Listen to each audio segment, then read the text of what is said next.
Hello and welcome to At Home on InView TV at 7 p.m. Australian Eastern Standard Time. And we've got a fantastic, fun-packed show tonight. I cannot wait. Do you recognise the scene? It's Taylor Square here in Sydney. Does that give you a clue? I hope it does, because I can hardly contain myself. I am so excited. We're going to be talking about subjects very close to my own heart. Sydney Gay and Lesbian Mardi Gras, Sydney World Pride 2023, and Global Pride that comes up on June the 27th. But first, let me introduce you to somebody who's very close to my own heart, a very good friend of mine and my co-host on the Gold Coast. How are you? And who are you? Tell us.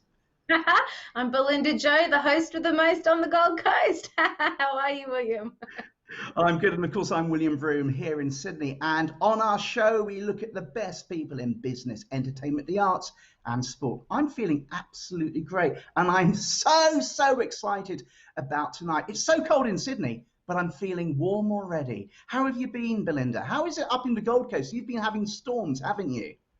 Yeah, actually there was a storm that passed through this evening, but it seems to have calmed down. A mild day, but it's still not that cold. So it's all good up here. Not as cold as Sydney. And there's somebody else very special to us who I want to introduce you to. He is the man just north of the Harbour Bridge here in Sydney, in North Sydney, the man who makes it happen, our executive producer, Bruce Knott. Hello, Bruce. How are you going? Hi, William. How are you? Really good, and great Hey, to Belinda. speak to you too. Hey, Bruce, how are you? Good. How was the storm? I said to you when you said you're going that storm, I thought, I love storms on the Gold Coast. Was it a nice one, if that's such a thing? Amazing. I wish I would have recorded the sound of the rain. It was bliss, actually. There's something very comforting about rain, I find. I agree, Very yes. comforting and Do reassuring. you have a tin roof, Belinda? No, we don't. All right, William, I'll let you get on with the show. I know you're dying to get on with the show. You're looking forward to this. So I can't wait. This is going to be one of my favourite shows. It's going to be you really say that exciting. every week. It's going to be fun-packed. I do, aren't I? I'm so fickle. Okay, on with the show tonight. In just a moment, we're going to meet the CEO of Sydney Gay and Lesbian Mardi Gras, Albert Kruger, and also the CEO of Sydney World Pride 2023, Kate Wickett. But first, let's find out a bit about them and their achievements. Joining us live is Sydney Mardi Gras CEO Albert Kruger. Albert, welcome, and great news, the weather looks good too. Good morning. Yes, we're really excited to see that the weather's playing along this year. Certainly is. The 42nd Mardi Gras, Albert. Tell us what the theme is this year, what matters. Tell us what that means. In the early days, Albert, it was a very different environment. When I say environment, I mean society, and the people that marched, it was, it was so difficult. Now it's so inclusive, so much more accepted and part of life. Can you give us your view on the contrast in 40 years? Yes, I can. I think it's very important. I had dinner the other night with one of the original 78ers and a few of the previous CEOs and event producers, and it very much was that. It was a protest. It was a fight for rights. It was a fight for diversity, and it was a constant fight and battle to be able to just, be who we are. Albert, it probably is time to farewell a pretty horrid summer, and no better party than the Mardi Gras. So with 12-odd thousand people now, in contrast to 3,000 in 1979, it's not a bad problem to have when you are pushing floats away. So congratulations to you, your team and everyone tonight. Have a great evening. Thank you, guys. Thanks for having us. So I'd welcome our co-chair, Kate Wickett, to the stage for this very special announcement. Yesterday afternoon, Sydney Gay and Lesbian Mardi Gras received a letter from the Premier advising that Sydney Gay and Lesbian Mardi Gras will have the government's support to bid to host for World Pride 2023.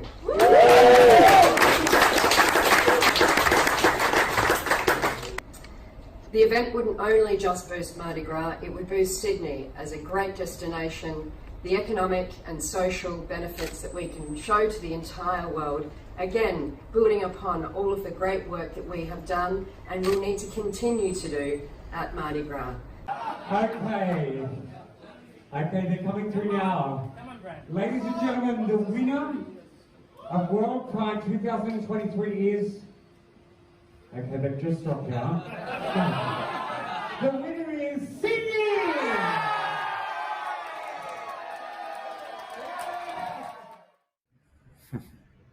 Wow, just wow. I was in Stonewall when that was filmed. Actually, I was the camera person. And I remember that moment. I'm reliving it right now. One of the most exciting moments of last year. I think it was in October.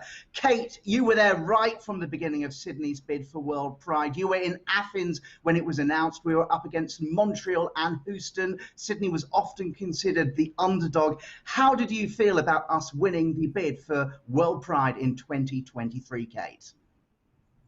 Hi, William. Hi, Belinda. How you going? Yeah, look, what can I say? The feeling of elation and frankly, just the sense of bloody relief. It had just been, such a intense lobbying period. I was actually having this conversation with a friend last week. We spent a week in Athens in the final pitch period, and we had a wonderful team of various people in Athens with us. People were working the entire time. We were living on 3 hours of sleep, and when they announced the winner, in true form, I thought they could have been a little bit more dramatic. The co-president of Interpride stood up on stage, and she said, and there must have been a group of 600 of us, and she said, "And the winner is." And we all flashed back, of course, to the Olympics when it was said Sydney, and winner is, and she flashed to a pie chart on a PowerPoint, and we were all like, "Oh my God, what?" And there's this beautiful delay between when we could actually see that it was Sydney. And we had won quite convincingly, much like the marriage equality campaign. We won 60%. So that feeling was just one of jubilation, elation, relief. But yeah, very much a team effort that had culminated over the previous 12 months. So one of the best weeks of my life, I have to say. It was a huge achievement. I remember people telling me repeatedly, "Oh, Montreal, they've got a great chance." I have to admit, never once did I doubt that Sydney would get it, because I saw how hard the Sydney crew were working.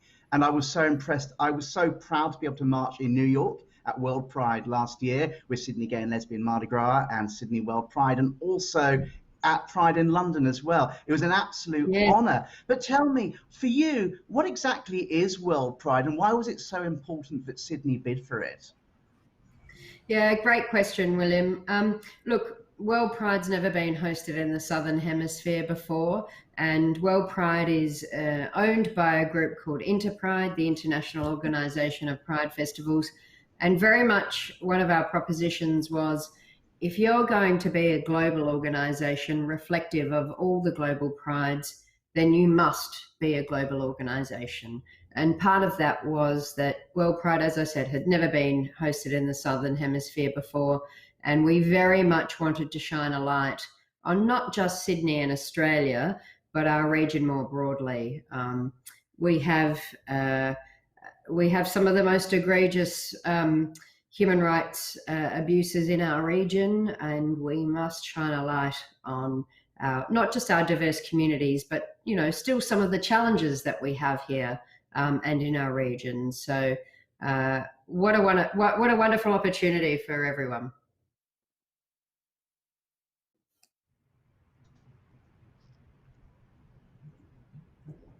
And Kate, you mentioned there a World Pride, and I just wanted to know, what's the difference between World Pride and Global Pride? Because I know both are coming up and happening. Yeah, so unfortunately, as you know, the COVID pandemic has really decimated a lot of the prides in Europe and in North America. And so not being able to congregate and celebrate together, Interpride again, who own World Pride, have brought a lot of the pride organizations from around the world together, and for 24 consecutive hours they're going to stream content from prides all around the globe, of which of course Sydney Gay and Lesbian Mardi Gras will contribute. And so Global Pride is the online event for 24 hours, and that's on the 27th and the 28th of June. And then World Pride is typically every second year. And that is a physical event, if you will, hosted by a particular city as opposed to a number of the prides posting content. Now, Kate Wickett is the interim CEO of Sydney World Pride 2023, but Albert is the CEO of Sydney Gay and Lesbian Mardi Gras. Albert, I reckon that Sydney Gay and Lesbian Mardi Gras this year was probably the last international major event in Australia to be held before COVID. What did it mean to you? We were actually very lucky to be able to stage it just in time, weren't we? I actually don't think many of our community members understand how close Mardi Gras was to not happening. I personally attest to the fact that we spent at least 4 hours on the phone with New South Wales Health the day before the parade to ensure that we'd, met all the New South Wales health regulations and measures that were put in place in order for us to move ahead. And so, yes, we were literally the last Pride organisation that took place, before the COVID pandemic hit. And so we, need to be thankful for it, that we're blessed enough that we were able to do it. And also for us to, join our brothers and sisters all over the globe who aren't able to do, and celebrate their Pride month that we're in right now. And so we have to pull together in solidarity and support these communities all over the world, because of course, we're thinking that potentially Mardi Gras will be the bookend on the other end of the pandemic. And hopefully in March next year, we'll be able to all celebrate again. How amazing would that be to have the last party and the first party? That'd be a great celebration. Yeah. Albert, Kate mentioned before that we're going to be contributing to Global Pride. Can you give us some more information about that? Yes. So Sydney Gay and Lesbian Mardi Gras is acting as a region coordinator in Region 20. That is the region part of the Interpride Global, carving of the regions. And so we're working really, really closely with Auckland Pride, Wellington Pride, Brisbane Pride, Midsummer, just to name a few, to collect content and collate this into a full hour of Australian and Asia Pacific content with so much talent. We have amazing talent such as Danny Minogue, who's just been announced, Courtney Act, and such great support from the community, which is so phenomenal. We have community members who've put tireless efforts into sending little snippets and reels that we're now compiling to fill up a full hour. And of course, a few of our 78ers who we feel and strong connection to. We wouldn't be here without our 78ers, so we cannot do anything without them integrated into everything we do going forward. So it's an amazing content-filled hour that's coming from the Asia Pacific, and of course, this joins the rest of the globe with their hours for a full 24-hour broadcast. That's amazing. Do you think that and of course, these 78ers were at that first Mardi Gras on the 24th of June, 1978, right, which went down Oxford Street, and then in King's Cross, of course, they were brutalized and bashed by many of the police. And it's been going on since then, year after year, and we never forget. And that's exactly right. We're coming up to our anniversary, and it's so good that our anniversary is on the 24th of June and Global Pride is on the 27th. So they're short on each other's heels, and this gives us again amazing opportunity to remember.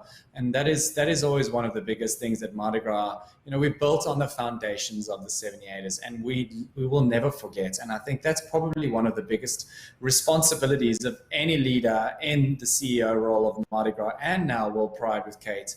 And this is something she and I agree on very, very strongly, is we have to build on, the shoulders of our predecessors and ensure that we look after this amazing legacy, and we just build it strength to strength to make something that's truly spectacular, but creates lasting memories and beautiful relationships for a lifetime. And we can see the Dykes on Bikes there at this year's parade, just coming into Taylor Square. Yeah, that's right. William, before we got online tonight, we talked about the fact that Mardi Gras does change lives, and it really very much does.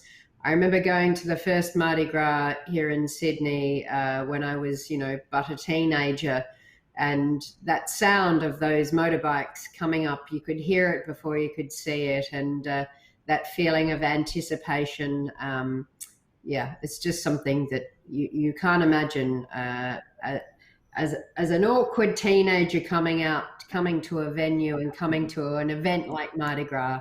That makes you feel so included and so special and part of a community. Albert and I are very much aligned on that. Yeah. Belinda. It was, yes, I was going to say, it was such an electric vibe there. I was there in the crowd, and you're quite right, Kate. When you hear those motorbikes coming, you don't just hear them, you feel them, like they literally vibrate through your body, and it is such an incredible experience just to be there cheering everybody on. I wanted to know, a question for both of you. Do you think there is a space for more online events post-COVID if we'll continue doing online events to reach a broader community? Okay, do you want to go first on that one? Yeah. I think that's probably a fantastic segue to World Pride, actually. One of the value propositions we made for World Pride in our pitch in Athens was that we wanted this festival in 23 particularly to be a festival that could be accessed by everyone. And whether that be through people not being able to come through socio-economic reasons or geopolitical reasons, we very much wanted people to be able to access the sessions and the events here at World Pride Sydney 2023. And so we very much are committed to making a number of those events, and particularly our larger signature festival events, accessible online. And through the devastation that's been COVID, people have had to adapt and change and be agile and put things online. And I think that's probably expedited some of that for us. But certainly Albert and I discussed this at length, and Albert's got a huge program to deliver next year in 21. So Albert, I mean, what else can you say to that? It's really going to be a challenge, isn't it? Yeah, I think it's important to note that, I've come into this role, been here now for 15 weeks, and, there is an immense amount of change that's actually rolling out through Mardi Gras right now. And we had to start somewhere. And so I'm not sure if you guys know, we rolled out one of the biggest surveys that Mardi Gras has done in the history of maybe potentially the last 10 years. And we've really gone out and asked the community what they think Mardi Gras should be, what their expectations are, what they'd like to see. And that's exactly right, Belinda. What's coming out is that Mardi Gras needs to have a stronger presence all year round.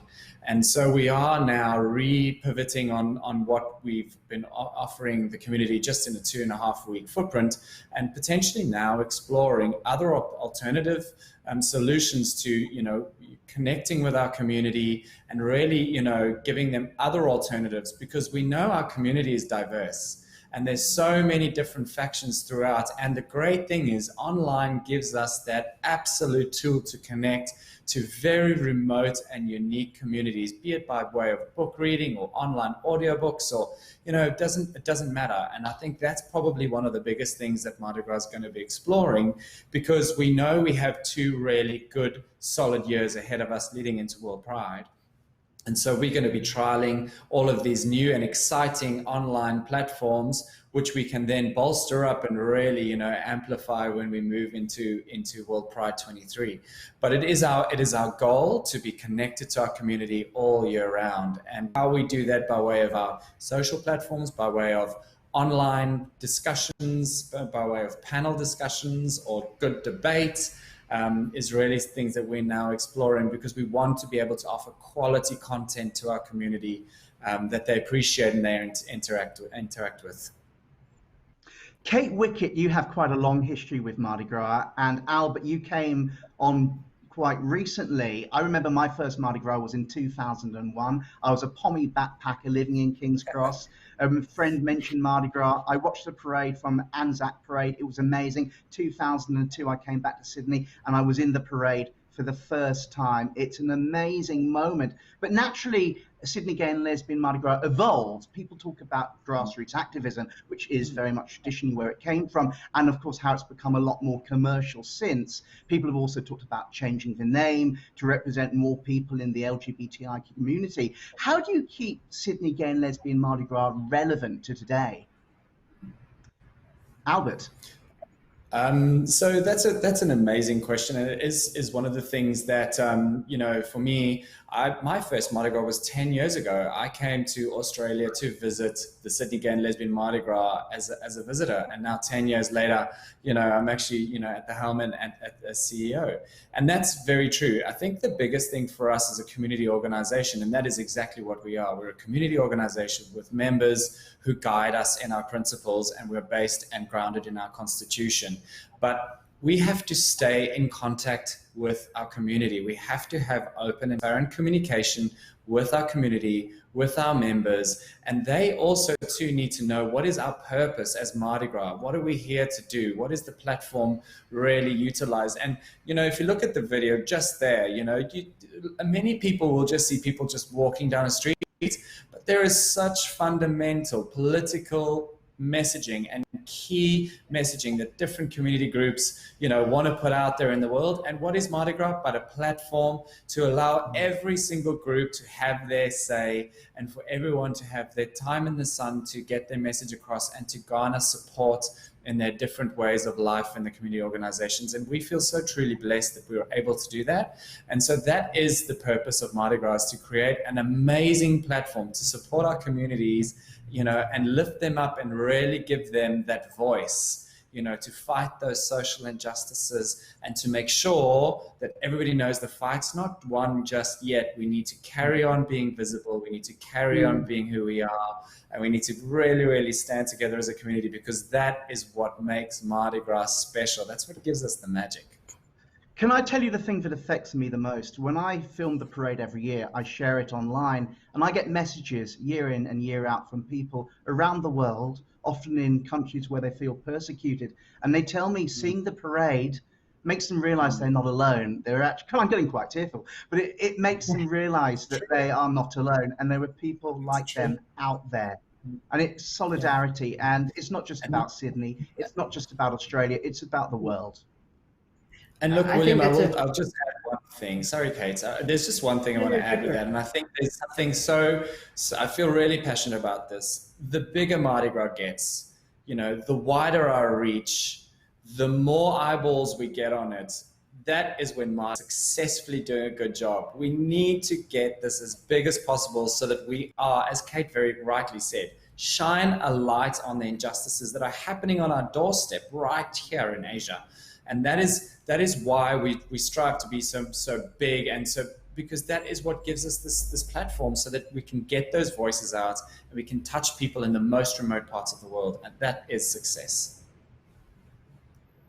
Yeah, I would just completely reiterate what Albert has said. And the other thing I think, William, is that what we often take for granted here in Australia is that our Sydney Gay and Mardi Gras parade is the only nighttime curated pride parade in the world. And I don't think that should be lost on anyone. I, as many people have, attended a number of pride events around the world, and Sydney Gay and Lesbian Mardi Gras put on one of the most spectacular performances of diversity and inclusion and celebration that just is not seen anywhere else in the world. We have a limited footprint in that we can only have 12,500 people who march in our parade, but boy, do those 12,500 people really bring together what it means to celebrate diversity and what it means to be a part of that LGBTI umbrella.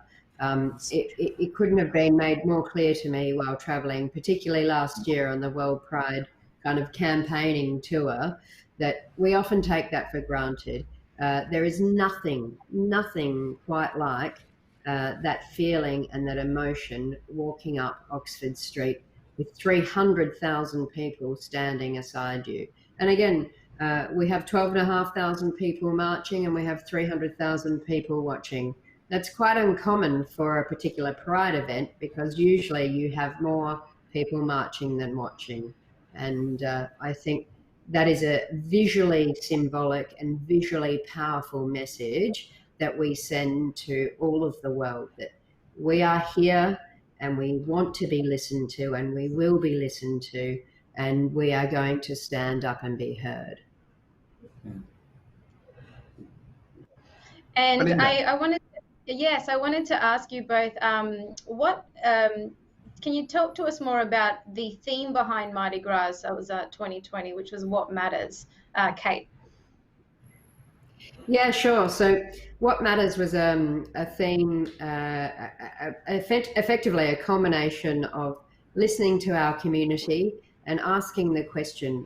We say that what matters was both a statement and a question. And frankly, I thought it was one of our strongest themes for many years. It really did ask a question, and people really reflected on what pride and what being out and open and free meant to you or to everyone.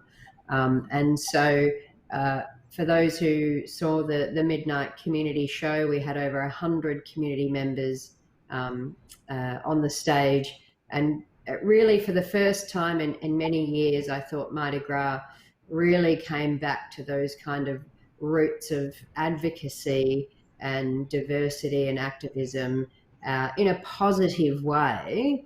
And we talked about the issues that faced our community, and that's obviously unique and different for everyone. So I thought it was one of the best themes we've had in years. And Kate and Albert, carry on, Belinda, sorry. I was just going to ask Albert, I'll reframe the question, same question, but what matters to you most about Sydney Gay and Lesbian Mardi Gras? Yeah, I think that's also, it's such a relevant question, coming into this role quite new. I think that's probably what everybody's asking, is this new CEO has now walked into this organization, what really matters, and it's so good that people are actually asking the question and that people have actually answered it. And we've seen it. I think one of the questions in the survey had 54 pages of comments that was telling us what matters. And so I can tell you what matters to me is that this organization continues to be a sustainable organization. It continues to have a voice that is loud and proud. It continues to force corporations to create diverse and inclusive committees. What matters to me is to make sure that Mardi Gras continues to touch lives of people. It continues to inspire, create artists who touch, our community by way of any art, if it be through, visual arts or cabaret or DJs or whatever the case may be. It matters to me to ensure that this is a sustainable organization that will live for many, many generations. We're, yes, now 42. I would love for it to, grow to see to it that, get to about 80 at least, with, 3 times more membership that is involved and keeps on supporting it. And I think, we're on our way to doing that. We just want to make sure that the community rallies behind us and truly sees what we're trying to create here, and how we truly want to support grassroots organizations and lift them up and give them the platform that's necessary for them to be successful in their own rights. Kate, you talked earlier about Sydney World Pride giving the Asia Pacific region, particularly the South Pacific and South Asia, a voice. How important is the proposed Human Rights Conference, and what can we expect? Yeah, sure. Great question, William. Albert and I talk about the Human Rights Conference almost daily. It's so fascinating because attending the Human Rights Conference in New York, we learned a lot of lessons around how we wanted to present it in Sydney for 2023. And absolutely, the Human Rights Conference in Sydney is very much a cornerstone of our festival event, and is very much going to be, I suppose, the jewel in the crown. We've had such significant and overwhelming interest in the conference, not just in terms of people wanting to be involved and attending, but people wanting to present and curate. what that conference looks like. And I think that conference will provide a platform for a multitude of voices across the region. And I think what people should expect is not the normal kind of keynote plenary breakout conference. It's very much designed to be an innovative and immersive conference. If you think about something like a South by Southwest festival or a TEDx style kind of dialogue, very immersive, very interactive, and brings together and culminates a multitude of different voices from across the region. Yes, shine a light on the Asia Pacific, but do so in an engaging and creative way. So we are very much making it the cornerstone of our event, and in fact that has been reflected in the interest that we've had around it. Thank you. Belinda. Yes, a question for you both again. I'll get Albert to go first. It's a two-parter. What's the thing you missed most about pre-COVID, and what's the first thing you will do post-COVID when you're allowed to go out again? I think the biggest thing that I miss most COVID is clubbing. I think that's probably quite why I'm probably the CEO of Mardi Gras. I love, partying and, being out and about with my community and really truly feeling that, companionship of, our close, dear friends and having a celebration. And I think that's, the DNA of what Mardi Gras is. And I guess it's pretty much the biggest thing that I'm looking forward to coming out of this is like going into a club and just, dancing to one of our amazing DJs like Sveta or whoever the case may be, and just really, touch base with our community again and have that sense of, togetherness and celebration is what I'm looking forward to the most. I'm right there with you. What about you, Kate? The thing I've missed most is probably the personal interaction, the connection. Zoom is fabulous for a lot of things, but that interpersonal rapport, I miss things like shaking people's hands when you meet them for the first time, or my friends or my family and giving them a hug and a kiss, and that kind of tactile personal interaction and the rapport that you just don't get over a Zoom. And what am I going to first do when it's all over? Probably very similar to Albert. I'm looking forward to having a martini with friends and going dancing and feeling surrounded by people. That enormity of feeling and personal interaction that you have in a room with lots of other people dancing. I mean, it's about connection, right? And I can't wait to be in a big room with lots of my friends dancing away. Albert and Kate, you've been with Mardi Gras also a very long time, so you can probably answer this too. Mardi Gras has quite a large membership. What kind of people join? Albert. Wow, that's a great question. I don't think I've ever been asked that question. You going at it, William. I love it.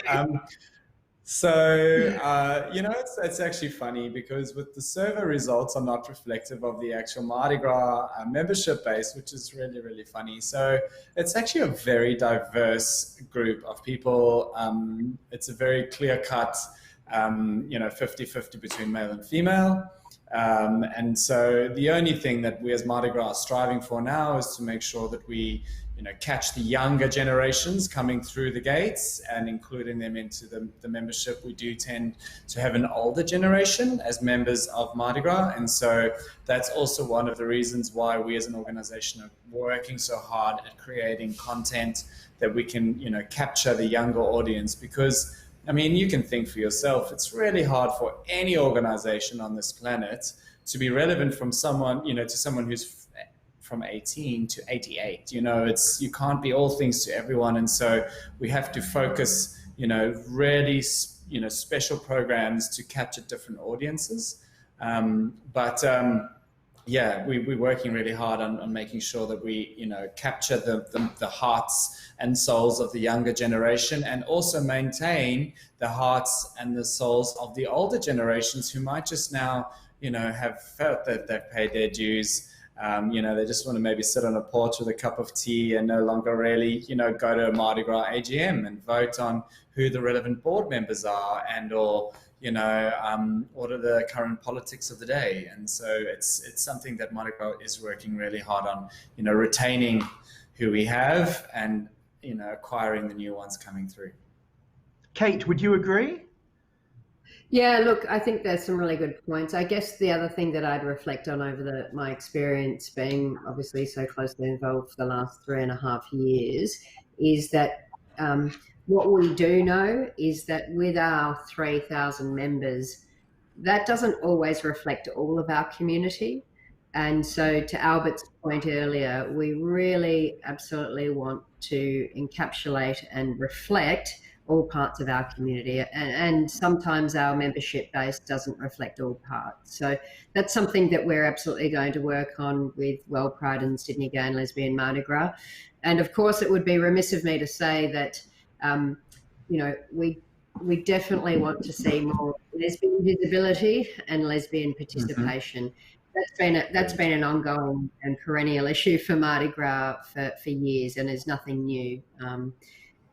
How do we get lesbians particularly, but gender diverse people and more parts of our community involved? We want to have a kind of a community that is or a membership that is representative of all of our community. And so to that point, indeed, when a Mardi Gras AGM comes up and board positions come up every year, please, I implore lots of people, if you've got an opinion about Mardi Gras, then run for the board. Or if you've got an opinion about Mardi Gras, volunteer, because we would love to have your thoughts and your help. So I think Albert's doing a fantastic job, and we're all just so pleased that he's at the helm. He's only been here, I think it's maybe 14 or 15 weeks now. That's but right, he has made, he's made such a seismic change in the last 14 to 15 weeks. I think the survey results are going to be fascinating to dissect and understand, and really his commitment to listening to the community and understanding the community is second to none. So yeah, I'm looking forward to seeing what he does over the next couple of years. Well, you know what? We could talk for another hour. There's so much to discuss, but I want to thank both of you for all your hard work and the work you do within our community. Kate Wickett, interim CEO of Sydney World Pride 2023, and of course, Albert Kruger, CEO of Sydney Gay and Lesbian Mardi Gras. Thank you so much for coming on our show, and I hope down the line you'll definitely join us again. It's been an absolute joy and pleasure. Thank you. Thank you, Belinda. Thank you, William. Thank you so much. Thank you. Bye-bye. Wow, Belinda, what a program tonight. I know. I just want to go whip out my glitter and get partying. I didn't want it to end, but I promised our wonderful executive producer, Bruce, that I wouldn't go beyond 20 to 7:40, and I am a stickler for time. But talking about Mardi Gras then got me very emotional. It's something I personally feel very invested in, and I encourage anybody. I am a member of Sydney Gay and Lesbian Mardi Gras to join up, sign up, and also join the board if you want to get involved. And I look forward to next year's. Hopefully next year's will go ahead. We'll find out what happens. But, fingers crossed something will happen. I'm pretty optimistic. But you've enjoyed the show, have you, Belinda? Oh, I have 100%. Always loved speaking with Albert and Kate. It was an absolute pleasure to speak to Albert and Kate. And don't forget, you can join us here on At Home on InView TV every Wednesday evening at 7 p.m. Australian Eastern Standard Time. But from me, William Broome in Sydney. And from me, Belinda Joe on the Gold Coast. And of course, our wonderful, lovely and fantastic executive producer, Bruce Knott in North Sydney, the other side of the Harbour Bridge. Have a very good evening. Enjoy your week. And we'll talk to you next week. Bye-bye. Have a good one. Bye-bye. It's all about